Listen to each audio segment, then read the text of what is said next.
సంఘ కాపరి తన పని ఏమిటో తెలుసా? రాత్రి పగలు తిరివేసి హాయిగా కలవగండం కాదు. సంఘ కాపరి పని రాత్రి పగలు తినేసి హాయిగా తూలడం కాదు. సంఘ కాపరి పని ఈ లోకంలో రాజకీయాల్లో తిరగడం కాదు. సంఘ కాపరి పని పాప పనులు చేయడం కాదు. సంఘ కాపరి పని ఆత్మలను కాయుట, ఆత్మల కోసం భారంగా పనిచేయుట, ఆత్మల కోసమే తన జీవితాన్ని అర్పణ చేయుట. ఆయనే ప్రధాన కాపరి, ఆయనే గొర్రెల కాపరి. ఆయన చేత ఎన్నుకోబడిన ఇన్ఛార్జి పాస్టర్ గారు. గట్టిగా ఆమెను అడగలరా? ఆయన ప్రధాన కాపరి.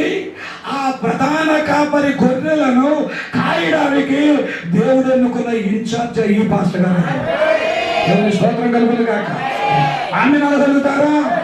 ఈరోజు సంఘ కాపరి చేసే పన్నెండు దేశ రాజకీయాల్లో ఎమ్మెల్యే గారు కూడా తిరిగే వాళ్ళలో ఏదే ముందు ఉంటారండి. సంఘ కాపరి గారు పెద్ద అబ్బాయి గారు తనకి జెండా కట్టుకొని, బండికి జెండా కట్టుకొని జై అంటాడు. అయినే ఫస్ట్ గట్టిగా అనగలరా? అమ్మగారు, అయ్యగారు అందరూ కూడా ఎమ్మెల్యే గారు కూడా తిరుగుతారు. వాళ్ళు సంఘ కాపరులా, ఎమ్మెల్యే గారు కాపరులా? దేవుని స్తోత్రం. సంఘ కాపరైతే సంఘాన్ని కాయాలి. సంఘ కాపరైతే పలానా బిడ్డ వ్యాధిలో ఉన్నాడు, పలానా బిడ్డ సమస్యలో ఉన్నది, పలానా బిడ్డ దుఃఖంలో ఉన్నది, పలానా బిడ్డ వ్యాధిలో ఉన్నది, రాత్రి పగలు కాసేవాడే సంఘ కాపరైనా. 108 కన్నా 108 కన్నా ఓ పరిమితం మీద కానీ ఈ పాస్టర్ గారి పోలికి పరిమితి లేదు. రాత్రి 1 గంట కూడా పలుకుతుంది, రాత్రి 2 గంటలు కూడా పలుకుతుంది, రాత్రి ఏ సమయంలోనైనా పలుకుతుంది. కారణం ఏంటంటే ఆయన అసలు శిష్యులైన కాపరాయన.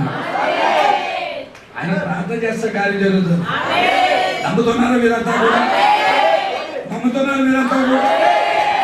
నేను వచ్చిన మొదటి రోజు చెప్పాను, నేను బ్రదర్ సరిగా కలుసుకున్నాం, చక్కగా ట్రైన్ ఎక్కాం, కొంత దూరం ప్రయాణం చేసాం. టైం ఇచ్చిమిచ్చిగా చాలా టైం అయిపోతుంది, 1 గంట అంతా అయిపోతుంది. ఒక ఆయన ఫోన్ చేశాడు, పాస్టర్ గారండి ఇప్పుడే నా భార్యను హాస్పిటల్కి తీసుకొచ్చానండి.